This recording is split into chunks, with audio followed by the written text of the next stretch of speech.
It was just another quiet afternoon, until I caught my stepdaughter in the middle of something I never expected. What I decided to do next would change everything, setting off a chain of events that spiraled completely out of control. The afternoon I am talking about happened 3 months ago. The house was unusually still that day. My husband had left early for a weekend business trip, and the absence of his presence made the space feel both calm and unnervingly quiet. I had spent the morning cleaning, folding laundry, and trying to busy myself with little tasks that didn't require much thought. Lily, my 20-year-old stepdaughter, was upstairs in her room. The muffled hum of music filtered faintly through the ceiling, a reminder that I wasn't completely alone. Lily and I had always shared an easy, respectful dynamic. Though she wasn't my daughter by blood, we had developed a bond over the years that felt familial yet distinct. She had her mother's sharp features and quiet intensity, but her own kindness and introspective nature made her stand out.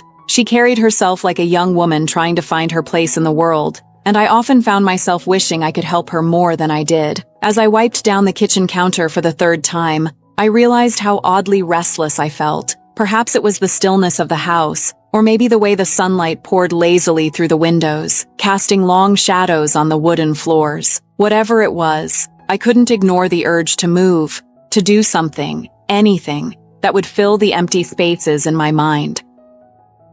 I poured myself a glass of water and stood at the bottom of the staircase.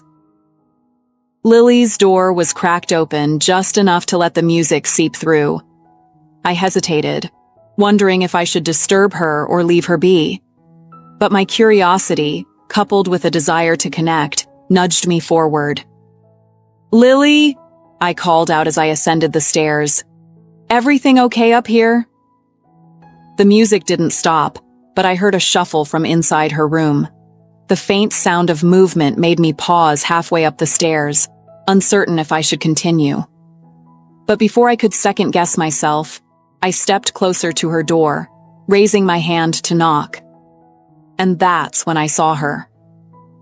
Through the narrow gap in the door, Lily sat on the edge of her bed, her posture slightly slouched, and her hands moving in a way that caught my breath.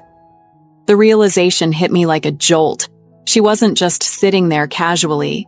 She was occupied, her attention entirely absorbed in something deeply personal and private. I froze, my body betraying me as I stood rooted to the spot. My mind raced, telling me to turn around, to leave her to her privacy, to pretend I hadn't seen a thing. But something, maybe shock, maybe a strange sense of vulnerability in the moment, kept me there. Lily's face was turned slightly away, her focus intent on what she was doing. The sunlight streaming through her window painted soft highlights on her profile, her expression relaxed, yet focused. There was something achingly raw about it, a window into a side of her I had never considered or even imagined. I felt my cheeks flush, a heat rising that had nothing to do with the warm afternoon. And then, she looked up. Our eyes met through the sliver of the open door, and the air between us shifted instantly. Her expression morphed from relaxed to startled, her hands stopping mid-motion as her eyes widened in shock. For a split second, we were frozen, caught in a moment that neither of us knew how to navigate. I didn't mean to, I stammered, my voice barely above a whisper as I took an instinctive step back. Lily's face flushed a deep red as she scrambled for a blanket, her movements clumsy in her haste to cover herself. "I thought you were downstairs," she mumbled, her voice thick with embarrassment. "I was," I replied quickly, my own face burning. "I didn't mean to interrupt." "It's fine," she cut me off, though her tone wavered. "Just, can you give me a minute?" I nodded, retreating down the hall with my heart pounding against my ribs. My palms were clammy, my breathing uneven as I gripped the banister at the top of the stairs. I told myself it was just an awkward moment, the kind that anyone could stumble into. But the image of Lily, so unguarded and exposed, lingered in my mind, refusing to be pushed aside. After a few minutes, I heard her door creak open behind me. I turned slowly, unsure of what I would say or how I would even meet her eyes. Lily stepped into the hallway, her hair slightly disheveled and her expression a mix of embarrassment and uncertainty. She wore a loose t-shirt and shorts, her attempt at casualness betrayed by the faint redness still coloring her cheeks. "I didn't mean for you to see that," she said, her voice low and hesitant as she leaned against the doorframe. "I shouldn't have barged in," I replied quickly, trying to ease her discomfort. "I wasn't thinking. I'm sorry." She shook her head, a small, self-conscious smile tugging at the corner of her lips. "I guess we're even now," she said, chuckling nervously. "Even?" I asked, tilting my head. "Last summer," she said, her eyes darting up to meet mine briefly before looking away again. "The bathroom? You forgot to lock the door?" The memory flooded back with startling clarity, and my face flushed all over again. I had walked out of the shower, towel barely secured, only to find Lily standing in the doorway, her eyes wide with shock. We had laughed about it later, but the awkwardness had lingered for days.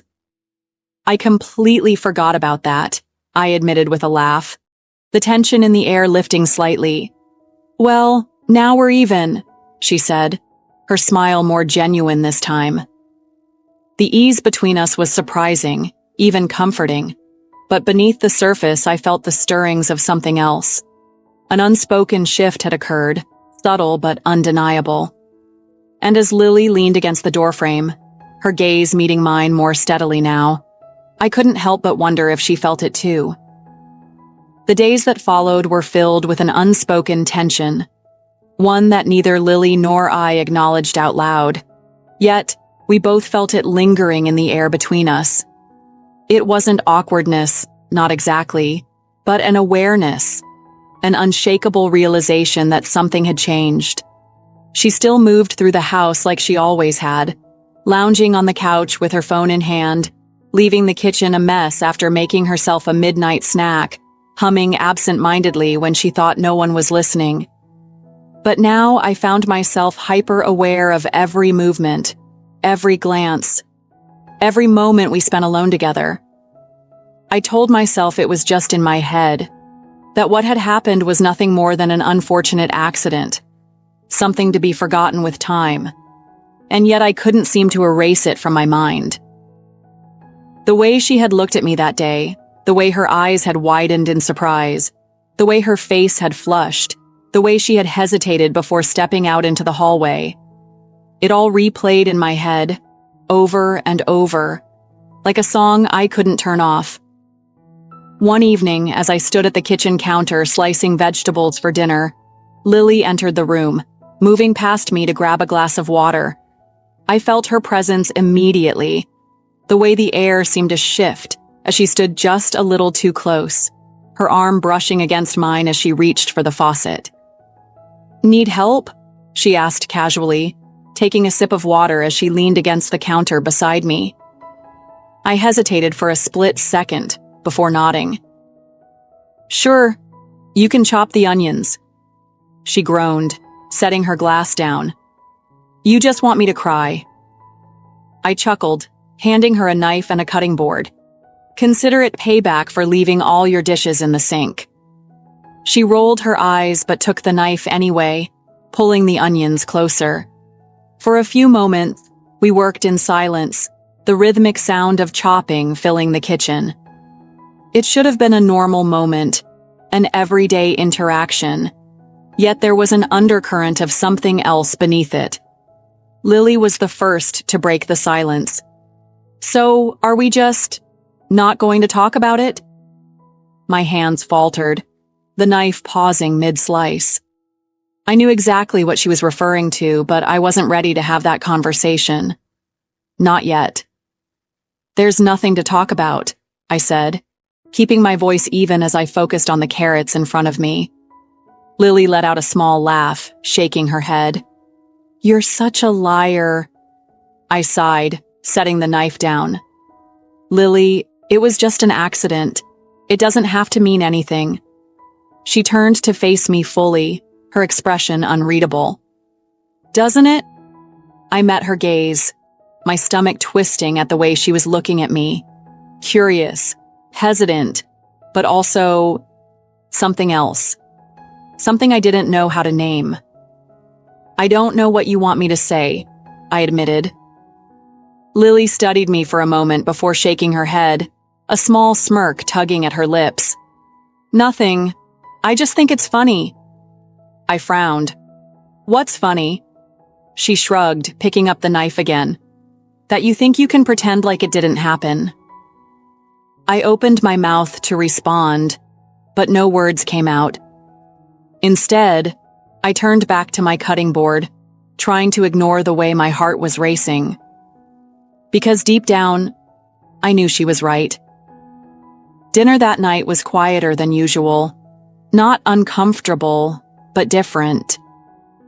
The occasional clatter of silverware against plates filled the silence, along with the distant hum of the television playing in the living room.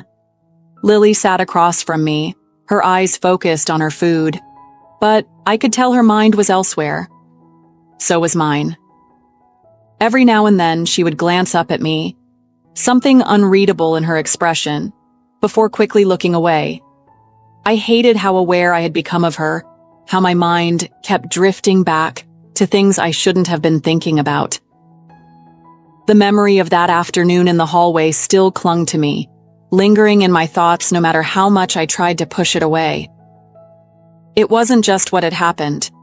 It was the way she had looked at me after, the way she had challenged me in the kitchen earlier, as if she knew something I wasn't ready to admit. After we finished eating, Lily stood up, gathering her plate and mine before heading to the sink. I watched as she turned on the faucet, her back to me, the muscles in her shoulders subtly tensing as if she was waiting for me to say something. I swallowed hard, feeling the weight of the moment settle between us. "I'll dry," I finally said, standing and grabbing a towel from the drawer. She nodded but didn't say anything as she rinsed the plates, handing them to me one by one. The silence stretched, neither of us addressing the tension hanging in the air, but we both felt it. Halfway through drying a plate, I exhaled slowly, my grip tightening around the ceramic. "Lily, about earlier." She stilled for a fraction of a second before placing another plate into the sink. "I knew you'd bring it up eventually," she said, her tone light but carrying an edge of something deeper. I hesitated, watching her closely. "I just don't want things to be weird between us." Lily finally turned to face me, leaning back against the counter, her arms crossed. "Who says they're weird?" I frowned slightly, setting the plate down. "I can feel it, and I know you can too."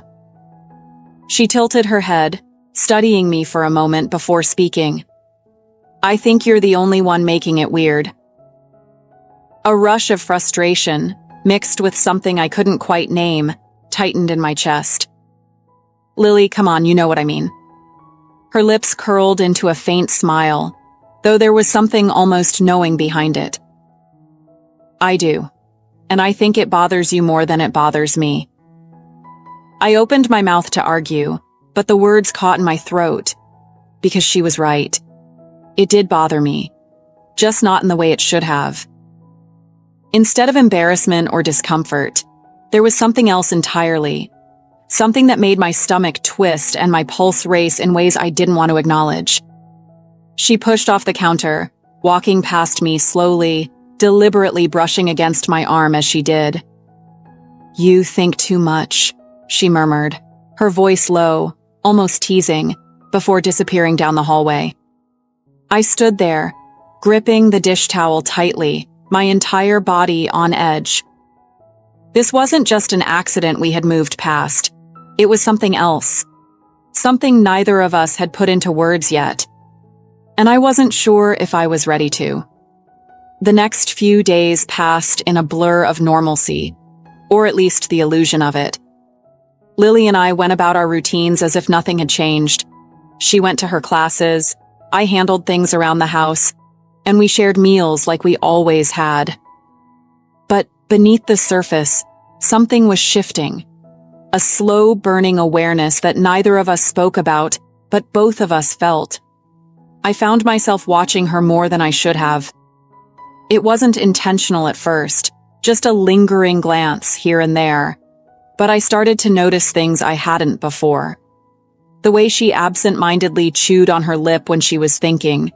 The way she stretched in the mornings, her t-shirt riding up just enough to reveal a sliver of skin. The way her gaze lingered on me a second too long when she thought I wasn't paying attention. One evening, I was in the living room reading when Lily strolled in, flopping onto the couch beside me without hesitation. She pulled her legs up, tucking them beneath her, and rested her chin on her palm as she glanced at my book. "What are you reading?" she asked, her voice casual but her presence distracting. I glanced at the cover before closing it, suddenly unable to focus on the words. "Just something I picked up a while ago. Nothing exciting." Lily smirked, tilting her head slightly. "You always say that when you don't want to talk about something." I exhaled, setting the book aside. "And you always pry when you know you shouldn't." She chuckled, shifting slightly so that she was facing me more fully. "Maybe, but you let me, don't you?" There it was again. That subtle push, the way she seemed to be testing the waters, seeing how far she could go before I pulled away. Except I wasn't pulling away, and we both knew it. I tried to steer the conversation back to safer ground. "How was class today?" She shrugged, her fingers idly tracing patterns on the couch cushion.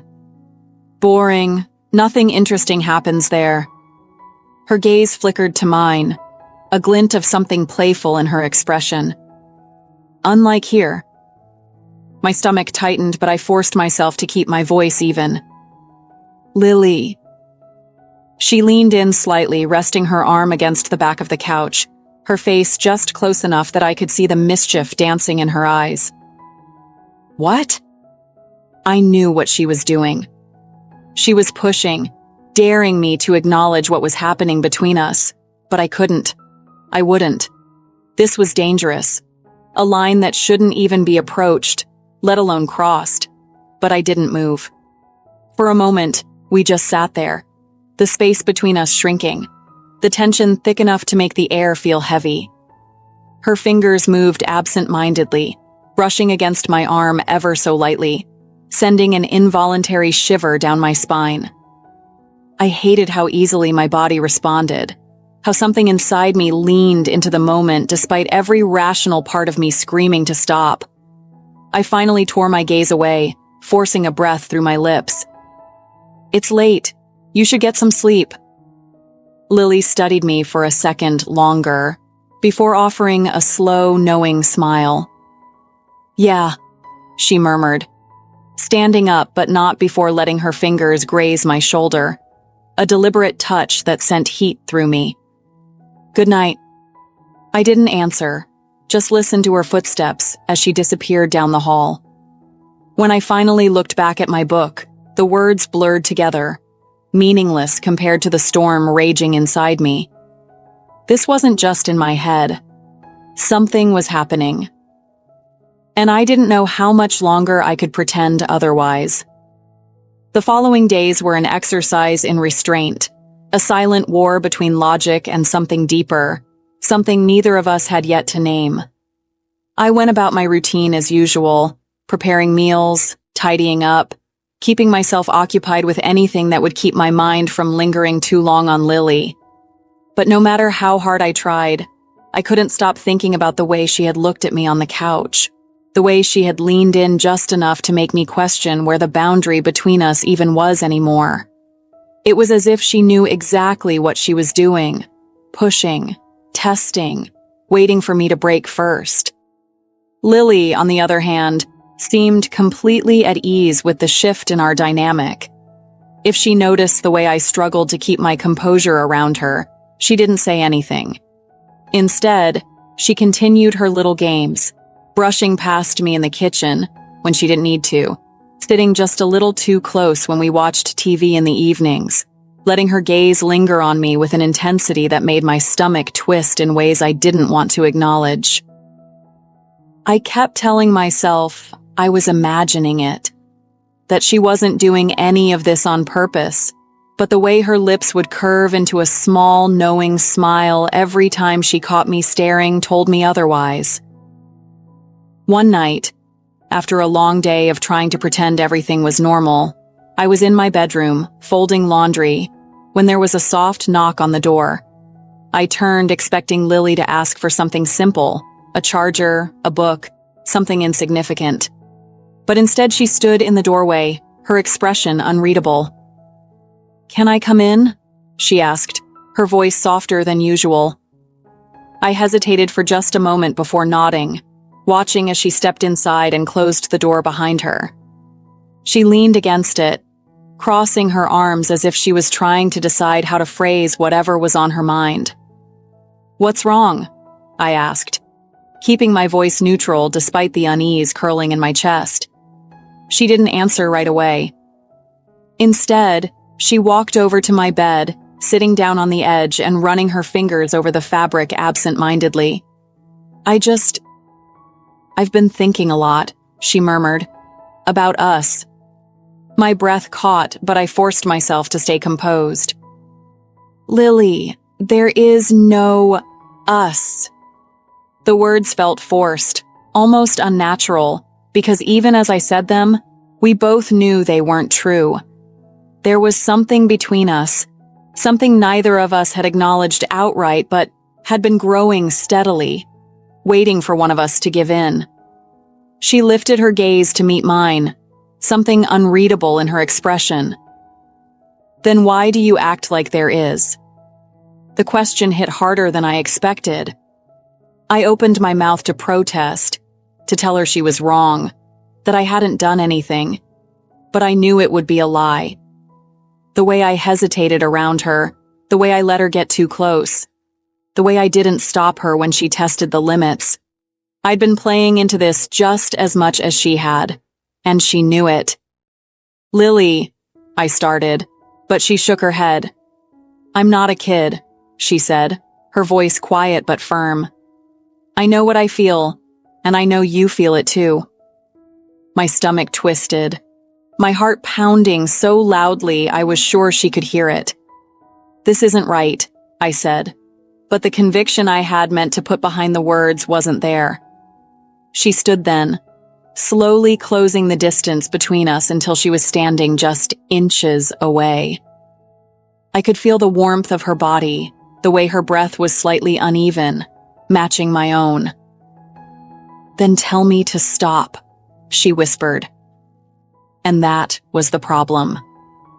Because I couldn't. The room felt smaller than it had just moments before, the air thick with something unspoken but impossible to ignore. Lily stood so close that I could feel the warmth radiating from her skin, her presence overwhelming in a way that made it impossible to think straight. My mind screamed at me to take a step back, to put distance between us, to remind her, remind myself, that this was a line that shouldn't be crossed. But I didn't move. I couldn't. The way she looked at me, eyes searching, waiting, daring me to say something, to stop her, made my resolve weaken with every passing second. I swallowed hard, trying to find my voice, but the words felt stuck in my throat. "Lily, we can't," I finally managed, though my voice lacked the conviction it should have had. She didn't step away. If anything, she moved closer, her fingers brushing lightly against my arm, a barely there touch that sent a shiver through me despite my best efforts to stay unaffected. "Why not?" she asked softly, her tone carrying no accusation, only quiet curiosity. "Because it's wrong?" The question lingered between us, and I wished I could give her the answer she was looking for. She tilted her head slightly, studying me as if trying to read my thoughts. "It doesn't feel wrong," she continued, her voice barely above a whisper. And that was the most dangerous part of all, because deep down, beneath the layers of hesitation, it didn't. It felt inevitable, like something that had been slowly unraveling for weeks, months, maybe even longer, waiting for one of us to acknowledge it. But just because something felt right didn't mean it was.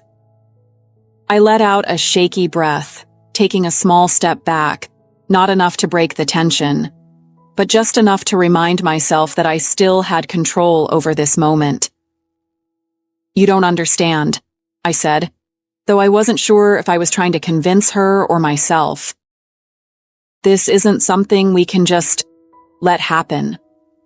Lily's gaze flickered with something unreadable, but she didn't push, didn't argue. Instead, she gave me a small, knowing smile, as if she'd already accepted what I was still struggling to admit. "Okay," she murmured, stepping back at last, giving me space, but not before her fingers ghosted over my wrist one last time, a final, deliberate touch that sent another wave of heat through me. "If that's what you really want." And then just like that, she turned and walked out of my room, leaving me standing there, my breath uneven, my body tense, my thoughts an absolute mess. I should have felt relief that she had dropped it, that she hadn't tried to push me further. But as I stood there in the heavy silence she had left behind, all I felt was the unmistakable sting of something unfinished. That night, sleep felt impossible. I lay in bed, staring at the ceiling, my mind circling the same thoughts over and over. Lily's voice echoed in my head, the way she had said, "It doesn't feel wrong," the way she had touched my wrist so lightly, so deliberately, as if she was leaving behind an unspoken promise. My body still felt the lingering heat of her presence, a warmth that refused to fade no matter how much I tried to ignore it.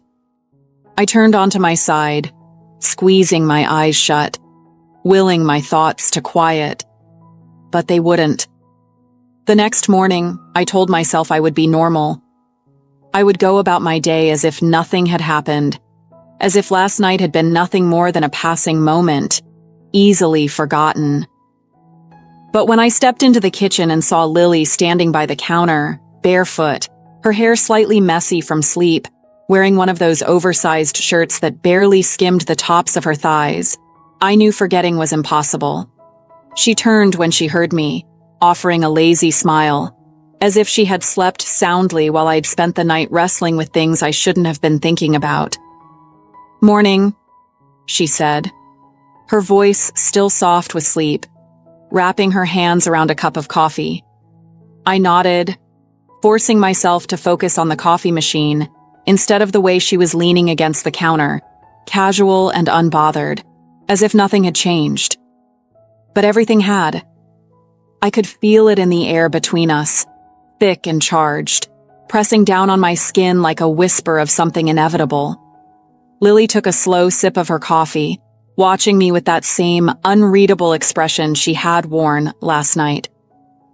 "You seem tense," she noted, setting her cup down with a soft clink against the counter. I exhaled through my nose, gripping the handle of my mug a little too tightly. "I didn't sleep well." It wasn't a lie, but it wasn't the whole truth either. She tilted her head slightly, studying me like she was piecing something together. Then, without warning, she stepped closer. Not much. Just enough that the space between us felt smaller than it had seconds ago. "Maybe you should try to relax," she murmured, her fingers lightly grazing the edge of the counter, so close to mine that the barest movement would close the distance. I swallowed, my throat suddenly dry. Lily. Her name came out quieter than I intended, more like a warning to myself than to her. She didn't move away. If anything, she seemed to take my hesitation as permission to push just a little further. "You keep acting like this is something to be afraid of," she said softly, her voice barely above a whisper. "But it's not, is it?" I should have stepped back. I should have laughed it off, changed the subject, done anything other than stand there, caught in her gaze, feeling the pull of something I had been trying so hard to resist. But I didn't move, and neither did she. Time seemed to slow, stretching impossibly thin in the small space between us. Lily didn't move away, didn't break eye contact, and I could feel my resolve slipping, unraveling thread by thread with every second that passed. The air between us crackled with something neither of us wanted to name, but both of us understood. My heart pounded so loudly I was sure she could hear it, yet she remained steady, waiting, watching. Her lips parted just slightly as if she was daring me to say something, to stop this before it reached a point where neither of us could turn back. But there was no turning back. Not anymore. A shaky breath escaped me, my fingers twitching against the counter as Lily lifted her hand, her fingertips grazing the back of mine in the lightest, most deliberate touch. It was barely there, but it sent a shock through me, a silent confirmation of everything we had been pretending not to feel. My body reacted before my mind could catch up. A slow, instinctual movement, a response to something that had been building between us for longer than I cared to admit. Lily's gaze darkened, her lips curving into a soft, knowing smile as she leaned in just enough to brush against the edges of restraint. "You're not stopping me," she murmured, her voice warm, coaxing, filling the space between us like a whispered invitation. I couldn't speak, couldn't form words that would make this moment anything less than what it was. Inevitable. And then, in the silence of the morning, with nothing but the hum of the coffee machine in the background and the soft inhale of her breath so close to mine, I gave in. For the first time, I let the weight of what had been growing between us settle. Let myself acknowledge the truth I had been fighting against for so long. I didn't step away. I didn't break the moment. Instead, I let it happen. Let the distance between us disappear. Let her press just a little closer, her fingers brushing along my wrist in a touch so light it felt like a secret. My pulse raced beneath her fingertips, my breath unsteady, and in that instant, I knew. This was never something we could have ignored. It had always been leading here, and there was no denying it anymore.